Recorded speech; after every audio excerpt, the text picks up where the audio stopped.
saudara yang kekasih, saat ini kita ketemu lagi. Pada saat ini kita akan membahas mengenai perdukunan. Tahukah saudara, waktu kita atau saya masih bersekutu dengan kuasa gelap, aku senang kalau ada orang datang mau bertanya kepadaku. Aku senang kalau orang datang kepadaku ingin minta tolong. Karena semakin banyak orang yang bertanya ke aku semakin senang karena aku bisa menyenangkan oknum yang bersama dengan aku. Jadi saat Anda datang kepada dukun atau kepada saya saat itu, meminta sesuatu, minta tolong sesuatu, apapun itu, asalkan yang Anda minta hanya untuk kebutuhan duniawi ini, kebutuhan daging ini, itu bisa dilakukan. Nah, saat Anda datang, Anda akan membawa sesuatu kepada saya sebagai persembahan. Mungkin hanya berbentuk makanan, atau mungkin hanya berbentuk sebatang rokok, sebungkus rokok, atau mungkin juga segelas kopi. Tetapi saat Anda datang, Anda tetap memberi sesuatu kepada saya. Tahukah saudara, saat Anda memberi sesuatu kepada saya, itu bukan untuk saya. Saya akan katakan kepada yang saya pelihara atau iblis yang bekerja sama dengan saya akan katakan, halo saudara, ini ada keluarga baru, dia membawa sesuatu untukmu. Nah, saat Anda membawa persembahan itu kepada saya, Anda akan saya hubungkan ke seorang oknum, yaitu iblis. Dan itu tidak saudara lihat, dan itu tidak Anda ketahui. Di saat kuasa kegelapan ini terhubung melalui saya kepada Anda, saat itu juga dia akan memberikan materai di kening Anda dan atau di telapak tangan Anda. Dia akan langsung memberi materai di kening dan di telapak tangan, yang artinya bahwa Anda sudah menjadi bagian dari kami. Anda sudah menjadi bagian dari kuasa kegelapan atau iblis tadi. Nah, materai yang Anda pakai di kening ini dan yang di telapak tangan ini akan tetap ada selama hidup Anda. Artinya, kemanapun Anda pergi, kami dan kuasa-kuasa kegelapan itu dapat melihat materai itu dan dapat berkata, itu adalah keluarga besar kami. Lalu, untuk apa orang datang berdukun? Ya jelas, mereka ingin minta tolong. Kebanyakan orang yang datang, yang pernah datang kepada saya dulu, pertama itu kebanyakan satu, minta jodoh. Nah, itu paling banyak, minta jodoh. Yang kedua, supaya dagangannya laris. Wah, itu yang kedua. Yang ketiga, supaya jabatannya. Nah, ini jabatannya. Supaya bisa tetap bertahan. Yang keempat itu banyak, bahkan ada yang meminta untuk membunuh seseorang dengan cara santet. Pada video sebelumnya kita sudah bahas mengenai santet. Tetapi hari ini kita membahas mengenai perdukunan. Yang saya ingin sampaikan kepada saudara adalah, saat Anda berdukun, saat Anda melakukan itu semua, ada efek yang akan Anda terima. Jelas, Anda tidak akan gratis. Materai yang Anda pakai itu mengakibatkan Anda putus dengan Tuhan. Jangan berpikir saat Anda sudah ke dukun, pagi ke dukun, siang ke gereja, Anda bisa pulih. Tidak, saudara. Materai itu akan tetap ada sampai akhir hayatmu. Tahukah saudara? Saat Anda suatu saat mengalami anaknya yang sebelum umur 21 tahun meninggal, dan biasanya itu adalah anak kesayangan. Mungkin itu karena penyakit, mungkin karena tabrakan atau dibunuh, atau apa saja sebabnya. Dan itu akan terulang kepada anak saudara. Sebelum umur 21 tahun, anak tadi meninggal. Dan biasanya anak kesayangan. Itu adalah efek atau akibat yang harus Anda bayar. Harus anak Anda bayar. Harus cucu Anda bayar. Akibat Anda pernah datang kepada dukun dan memakai materainya. Atau juga di dalam keluarga Anda ada penyakit yang tidak tersembuhkan. Contohnya ada anak saudara gila. Tidak lama kemudian ada cucu saudara juga gila. Cicit saudara juga tidak lama ada gila. Apakah itu dikatakan kebetulan? Tidak, saudara. Itu adalah upah. Itu adalah bunga yang harus Anda bayar. Jangan berpikir atau pernah berkata, atau orang mungkin Anda pernah dengar, oh ini ilmu putih, oh ini ilmu baik. Jangan tertipu, saudara. Tidak ada yang baik yang dari iblis.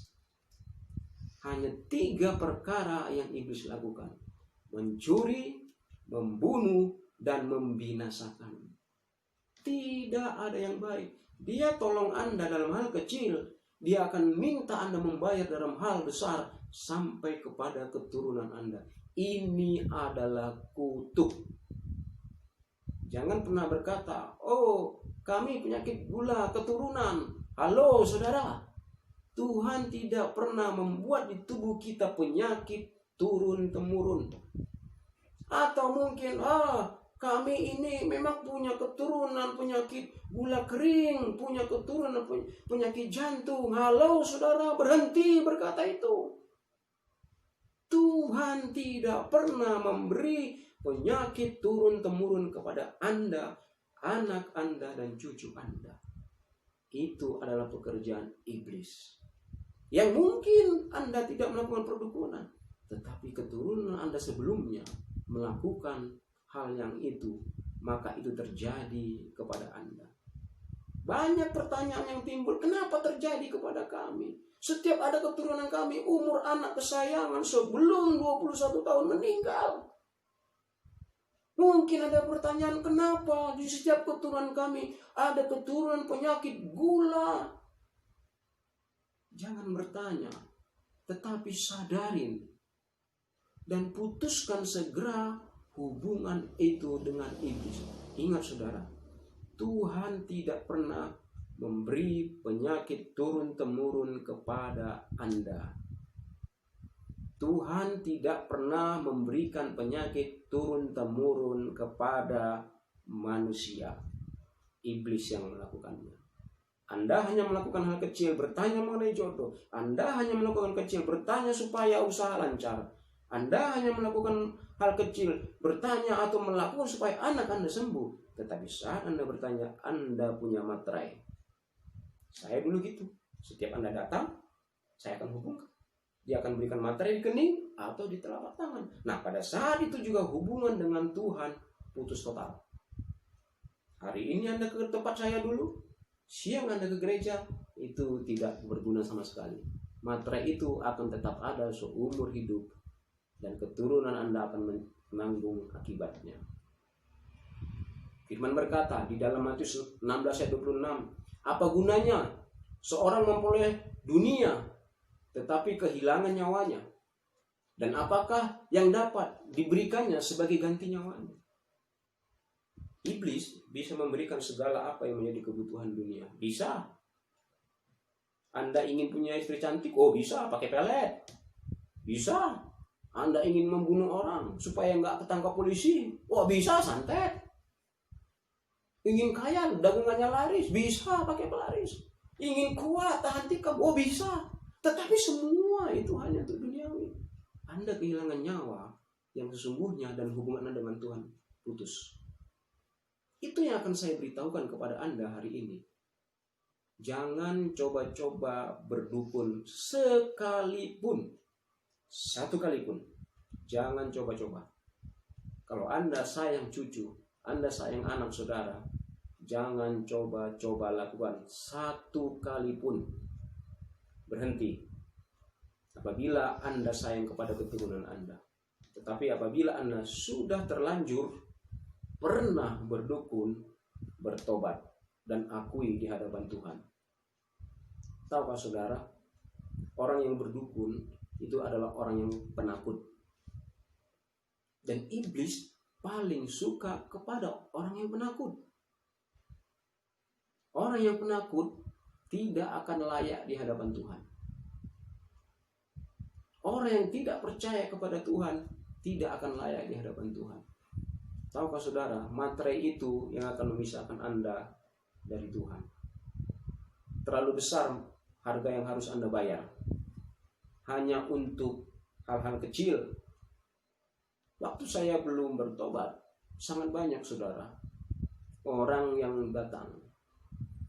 Saya tinggal di Sumatera, dan yang datang itu mulai dari Kalimantan, dari seluruh Sumatera ini banyak, belum lagi dari Malaysia, Singapura, Filipina, saya sendiri ke Pulau Jawa, ke Kalimantan.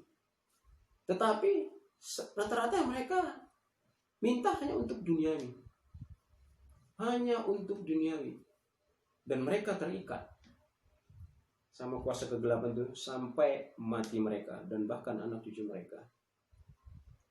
Kalau Anda sendiri yang menanggung akibat perdukunan Anda, silakan, nggak masalah. Tetapi ini persoalan anak cucu. Jadi inilah tanda kalau orang atau dalam satu keluarga sudah ada yang dalam perdukunan. Ingat, tanda seperti ini. Yang pertama, apabila di dalam keluarga itu ada kematian dengan cara yang sama terus sampai kepada 3 keturunan, dipastikan ada ikatan dengan kuasa kegelapan. Saya kasih contoh. Keturunan pertama ada yang mati bunuh diri, entah dengan meracun, entah dengan gantung diri, pokoknya dengan cara apa saja ada yang mati bunuh diri. Terus keturunan kedua ada juga dari keturunan itu yang melakukan hal yang sama, bunuh diri juga. Dan pada keturunan yang ketiga juga ada orang yang sama melakukan hal bunuh diri. Itu tanda ada ikatan dengan kuasa kegelapan. Jika Anda keturunan keempat, bertobat. Stop itu semuanya. Tanda berikutnya yang paling nyata, apabila dalam satu keturunan ada anak yang paling disayangi dan belum mencapai umur 21 tahun meninggal dunia. Dan itu juga terjadi pada keturunan yang kedua berikutnya. Hal yang sama terjadi jika ada anak yang mereka sayangi, yang mereka kasihi, juga akan meninggal sebelum umur 21 tahun. Dan juga keturunan berikutnya terjadi hal yang sama.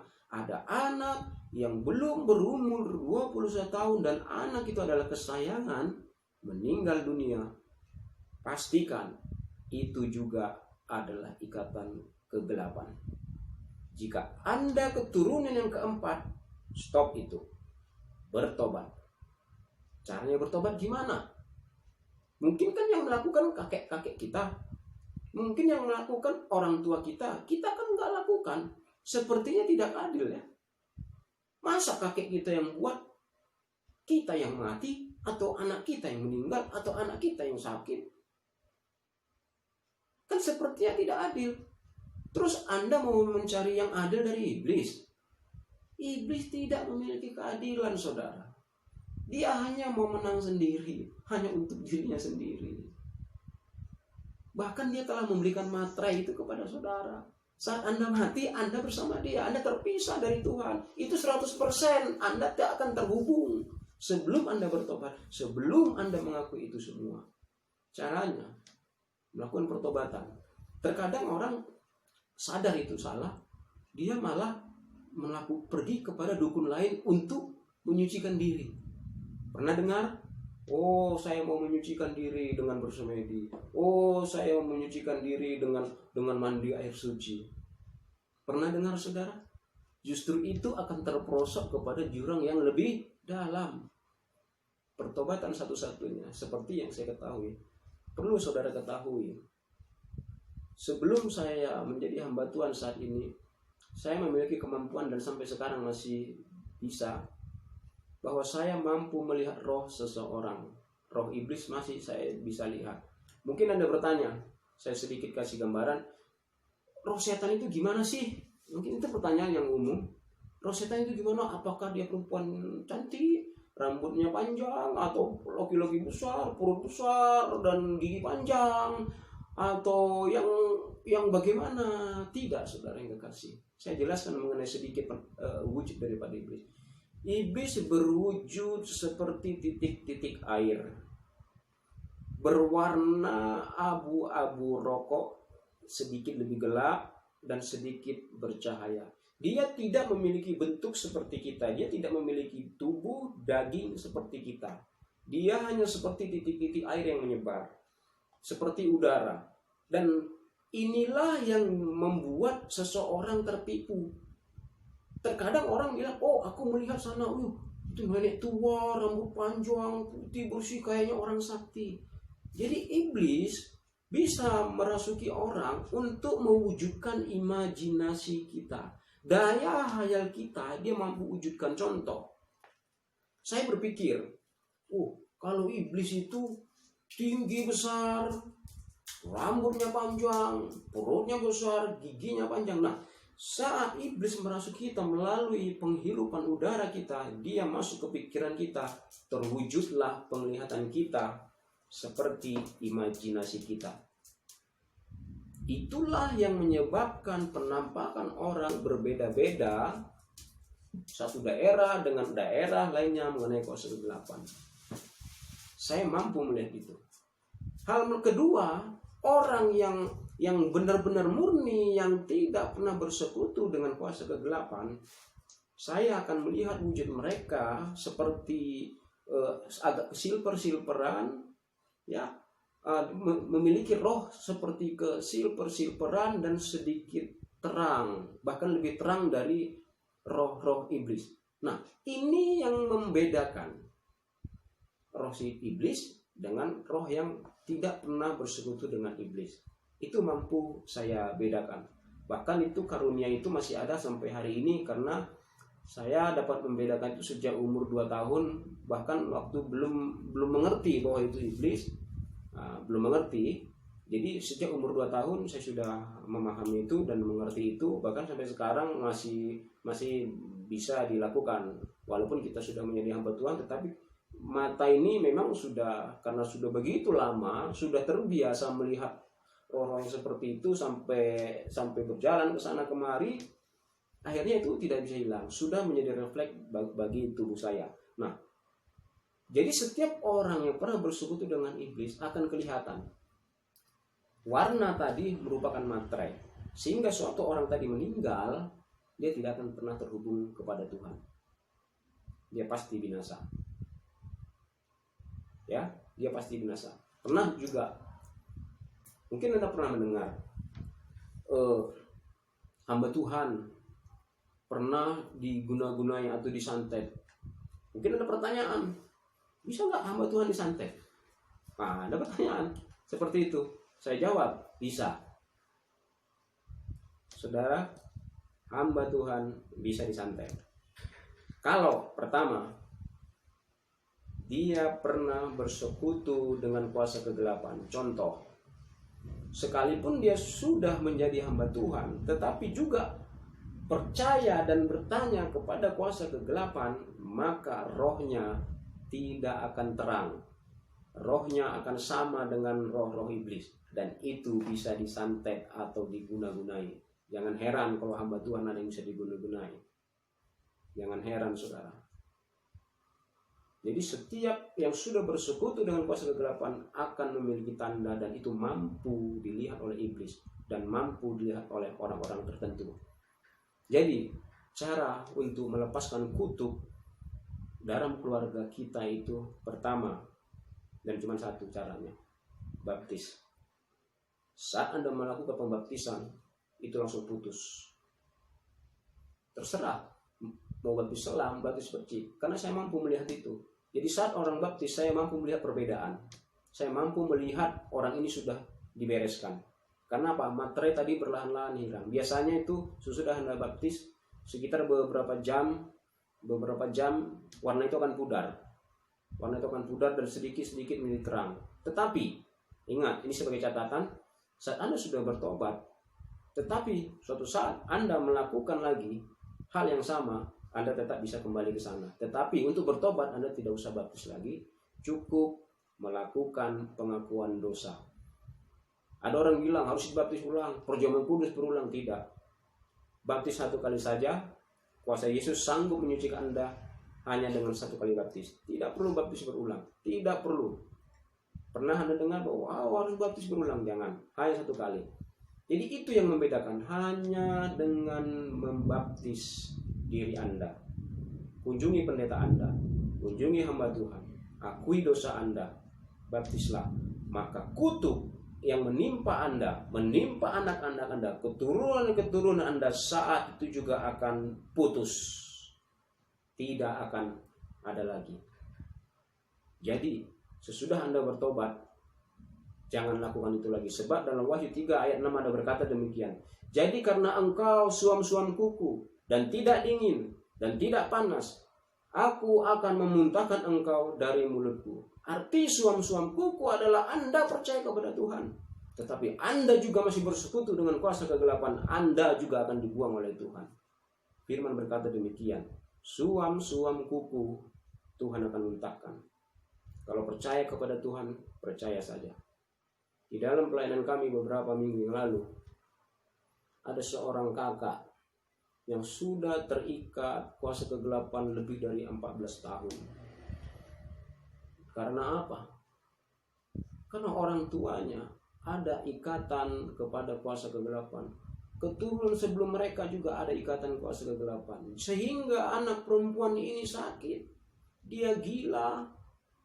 Tubuhnya rusak. Rambut dicabuti sampai botak.